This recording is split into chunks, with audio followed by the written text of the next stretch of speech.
This is the last gift I'll ever give you. My husband handed me divorce papers. I've decided to marry someone else, so thanks for being a cash machine all this time. The man I had spent so many years with turned out to be terrible. This is the story of how I got my revenge. My name is Jessica. I'm turning 50 this year, and tomorrow is a special day. I'll finally be free of debt after many years of struggling. My husband, Lance, and I worked hard together. We got married 20 years ago. I was 30, and he was 35. Lance inherited a liquor store from his parents after they passed away. I worked as an office worker. We met through a friend and started dating with marriage in mind. I had one worry: what if he wanted me to work at the store with him? At the time, I was a financial consultant, giving advice on insurance and investments to individuals and companies. I had a good paying job and loved it. I was even studying for a certification to go further in my career when he proposed. He told me, "I know you're working hard for that certification. I want to support you however I can. The store has enough staff, so I can manage it myself. You should keep chasing your dreams." His words made me want to marry him. He was kind and always supported me. I truly wanted to build a life with someone like that. As we had agreed, he focused on his business, and I focused on my career. We thought everything was going well in our marriage. About a year later, while cleaning at home on my day off, I found a pile of papers under the bed. We had only moved in less than 6 months ago. I was curious and picked up a crumpled paper. It said in big letters, "Reminder of payment." The total debt was $200,000. I was shocked. Was this a mistake? Why was there so much debt? I confronted him as soon as he got home. "What is this debt? What's going on?" He said, "It's not what you think. This debt is from my parents. When I took over the store, their debt came with it. It's secured by the land and the house we live in, so I didn't want to give up the inheritance." I understood it wasn't his personal debt, but it still needed to be dealt with. "But this is a payment reminder. Are you paying it off each month?" "I am, but sales go up and down. Sometimes I can't pay everything when business is slow. I have to pay my staff first, so I've asked the bank to wait. That's why we got this letter." At first, his explanation seemed reasonable, but it wasn't a good idea to keep delaying payments. The letter even said final notice. "I didn't tell you because I didn't want you to worry. Don't stress. Business is okay, and we haven't lost our house yet." But I felt uneasy. Then he said something surprising. "If you're so worried, why don't you help me pay it off? You make a good salary, right?" I didn't like where he was going with this. It wasn't my store. A marriage means supporting each other, but this felt different. "Would you be okay if my store went out of business? It would affect a lot of people." He was right. His store was important to the community, especially since there weren't many shops around. They sold fresh food and even delivered to homes. I had visited the store a few times, and it was always busy. Some customers had even said they were grateful for it. "Please, honey, I'm working hard to keep the store going. Help me pay off the debt." I admired his dedication. I didn't want to see his store close, so I agreed. "Okay, I'll pay what I can from my salary each month. You focus on managing the store." I was happy he relied on me, but this was just the beginning of a change in him. 3 years later, he often came home late. "Where were you?" I asked. "Out drinking with customers again?" "Yeah, just a few drinks. Did you make the payment this month?"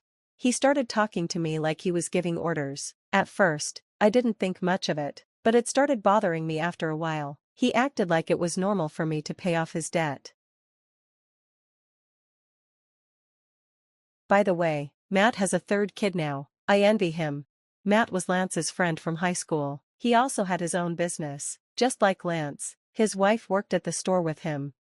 "I've been meaning to talk to you about that," I said, holding in what I had been thinking for a while. "Don't you think it's time for us to start a family?" His reaction was cold. "A baby? My business is just starting to grow, and we're still in debt. How can we be so careless?" That was his answer. I tried to hold back my frustration. "Matt has 3 kids now, right? We can manage 1, 2. His parents are still doing well, and his wife works at the store with him. They're different from us."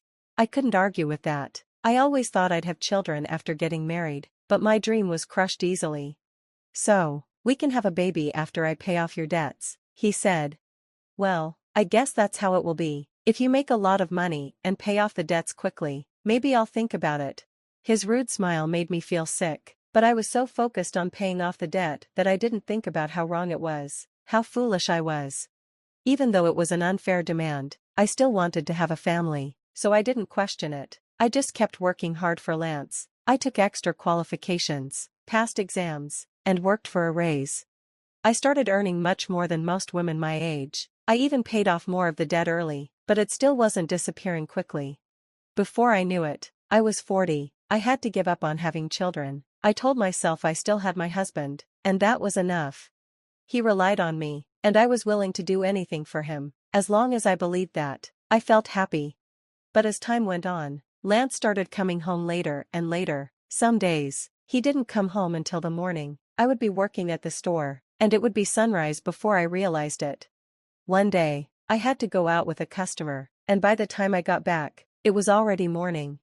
When I saw him working so hard to keep the store going, I felt like I had to do my best as his wife too. We were in this together, working for a better future.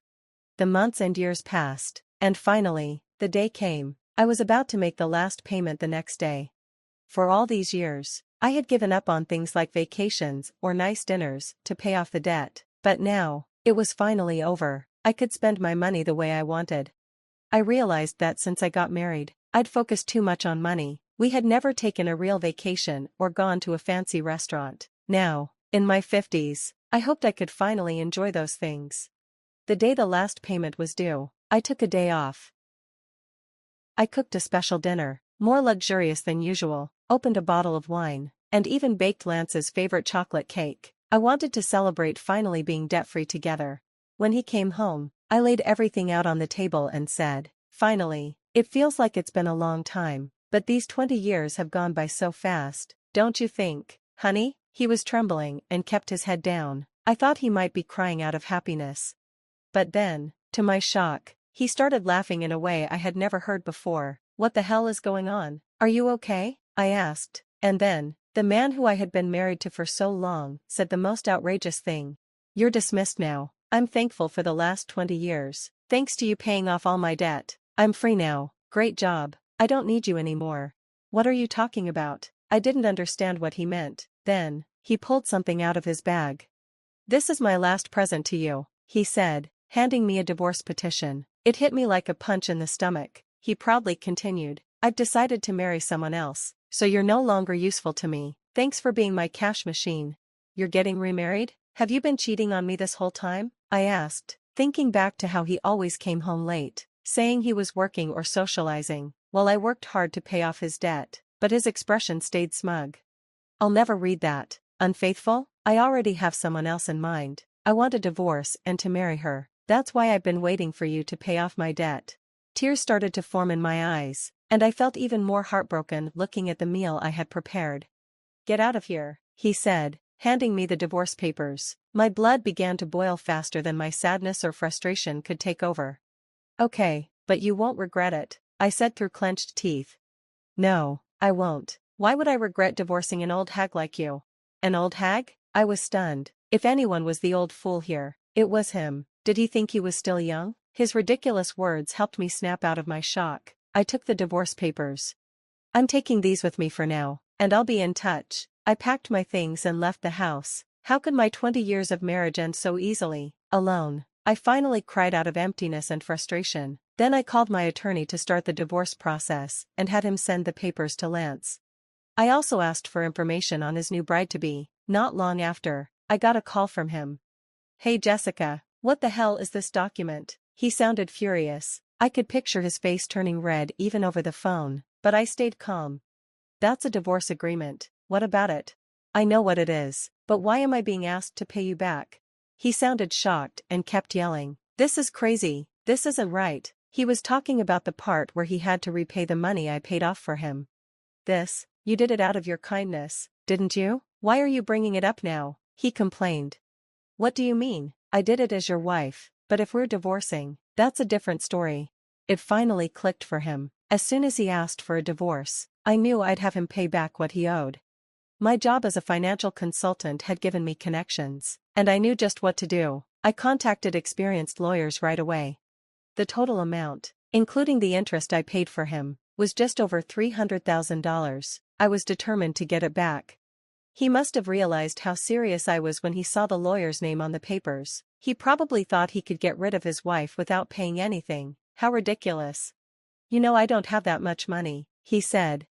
"Well, then why don't you sell the store?" I asked. "If I sell the store, I'll have nothing left." "You're only 55, you could still get a job. Come on, stop whining." The conversation made no sense. I almost wanted to hang up, but there was one last thing I needed to ask. "By the way, how's your new bride-to-be?" "None of your business," he snapped. I couldn't help but laugh at his rude tone. "Sounds like you've got a lot going on. Good luck." Then I hung up the phone. "Wait a minute, I've decided not to marry her. We can start over." For some reason, Lance begged me to reconsider. I yelled my final words at him and hung up the phone. "Start over? Don't kill yourself. I don't want you." I had been married to this man for 20 years. I wondered if I looked more foolish than him in the eyes of others. I had truly respected him until the divorce came up. I had watched him work hard for the store and for his customers, and I wanted to support him. But 20 years later, I realized he was just a fool. The idea of remarriage he mentioned was all part of his selfishness. It started when he began flirting with a university student working part-time. "You're so cute, Melissa. Will you be my wife?" She played along and jokingly responded, "Well, I'd think about it if you let me be a full-time housewife." The truth was, she never took him seriously. Marrying a man almost 40 years her senior was just a joke to her, but Lance thought she was being serious. When he kept pressing her, her parents had to intervene and place a restraining order against him. When I read the investigator's report, I laughed so hard I could barely breathe. When Lance started coming home late, I thought he was just working hard, but he wasn't. He was often out hitting on young women at bars and strip clubs. He made a fool of himself saying, "I'm surprisingly popular with young girls. I'm a salesman, so I have this easy-to-talk-to aura, and they get along with me. I'm told I look younger, don't you think?" The girls cringed at his comments. Without me around, his old wife as he saw it, he had no one to take care of him financially, but his delusions of himself were laughable. No one took him seriously, and he became a bit of a stalker who almost got into trouble with the police. Maybe it would have been easier if he had actually cheated on me, but the sad thing was, he couldn't even find a mistress. The reason he wanted to marry a young girl was that his friend Matt had a grandchild. Matt had told me the story. As soon as he saw my grandchild, he said he wanted to have a child himself. I scolded him for saying such a thing. He had been depending on me to clear his debts, and I was harsh with him, but I had no idea the depths of his foolishness. It was all about his self-image, and I was glad I didn't waste my golden years with him. I finally learned that I mattered more than he ever did. The divorce was finalized. The division of property wasn't clear, and Lance tried to negotiate in his favor, but my attorney was well known, and Lance quickly gave up. I wondered how such a gutless man had managed to run a business for so long. In the end, he sold the store to pay me back. His employees had already abandoned him, so no one was hurt by the sale. Customers who had once supported him were shocked when they learned the reason he was selling the store was to pay his ex-wife. Lance got what he deserved. It became a local story that, though real, felt like a comedy. Even without the sale, the bad publicity would have hurt his business. It was probably a blessing in disguise that he sold the store before he went bankrupt. The money from the sale wasn't enough to cover the full debt. Lance still works part-time jobs to pay me back. Sometimes, I get messages from him. "It was all my fault. Can we get back together?" I laugh now, remembering how Matt was so proud of his grandchild. Lance, after all this time, still tried to get back into my life. Even after I blocked his number, he kept calling from different phones. "If you contact your ex-wife any further, we'll file a restraining order." I had my attorney send him a warning. The call stopped. As usual, he was terrified of the attorney. Now, guess what I do for work? I'm a marriage counselor. At 50, I decided to try something new. A friend of mine opened a matchmaking business, and I joined her, while helping singles find love. I also advise couples on financial matters, insurance, and more. It's been a hit, and our membership grew quickly. Couples who want honest, thorough discussions about their relationships appreciate our unique services. After everything I went through, I don't want others to make the same mistakes I did. My salary is a little lower than before, but I enjoy helping others find happiness. I found mine after leaving my ex-husband. Today, I'm focused on being a bridge to someone else's happiness.